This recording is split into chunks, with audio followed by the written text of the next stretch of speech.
1 Kings chapter 3. And Solomon made affinity with Pharaoh, the king of Egypt, and took Pharaoh's daughter and brought her into the city of David, until he had made an end of building his own house, and the house of the Lord, and the wall of Jerusalem round about.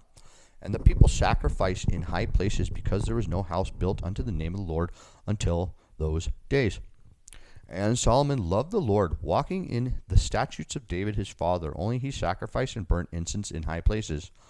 And the king went to Gibeon to sacrifice there, for that was the great high place. 1,000 burnt offerings did Solomon offer upon the altar.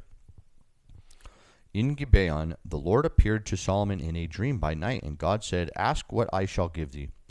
And Solomon said, Thou hast shewed unto thy servant David my father great mercy, according as he walked before thee in truth and in righteousness and in uprightness of heart with thee. And thou hast kept him from his great kindness, that thou hast given him a son to sit on his throne, as it is this day.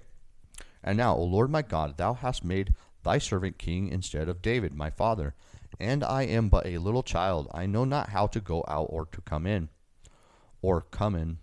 And thy servant is in the midst of thy people, which thou hast chosen, a great people that cannot be numbered nor counted for multitude. Give therefore thy servant an understanding heart to judge thy people, that I may discern between good and bad. For who is able to judge this day so great a people? And the speech pleased the Lord, that Solomon had asked this thing. And God said unto him, Because thou hast asked this thing, and hast not asked for thyself long life, neither hast asked riches for thyself, nor hast asked for the life of thine enemies, but hast asked for thyself understanding to discern judgment. Behold, I have done according to thy words. Lo, I have given thee a wise and an understanding heart, so that there was none like thee before thee, neither after thee shall any arise like unto thee. And I have also given thee that which thou hast not asked, both riches and honor, so that there shall not be any among the kings like unto thee all the days. And if thou wilt walk in my ways, to keep my statutes and my commandments, as thy father David did, walk then, I will lengthen thy days. And Solomon awoke, and behold, it was a dream. And he came to Jerusalem, and stood before the ark of the covenant of the Lord, and offered up burnt offerings, and offered peace offerings, and made a feast to all his servants. Then came there 2 women that were harlots unto the king, and stood before him.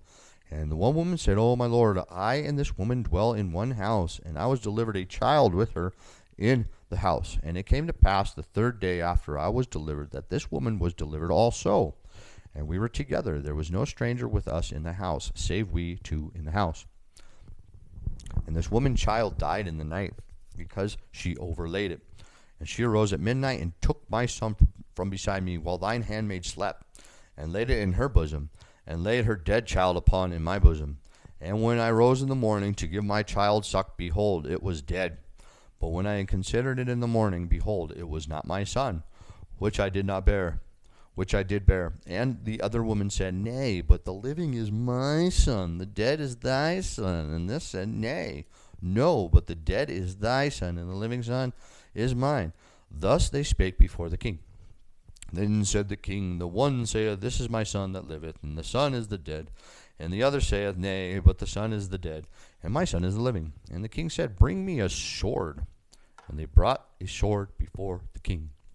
The king said, Divide the living child in 2, and give half to the one and half to the other. Then spake the woman whose the living child was unto the king, for her bowels yearned upon her son. And she said, O my lord, give her the living child, and in no wise slay it. But the other said, Let it be neither mine nor thine, but divide it. Then the king answered and said, Give her the living child, and in no wise slay it. She is the mother thereof. And all Israel heard of the judgment which the king had judged, and they feared the Lord. And they feared the king, for they saw that the wisdom of God was in him to do judgment.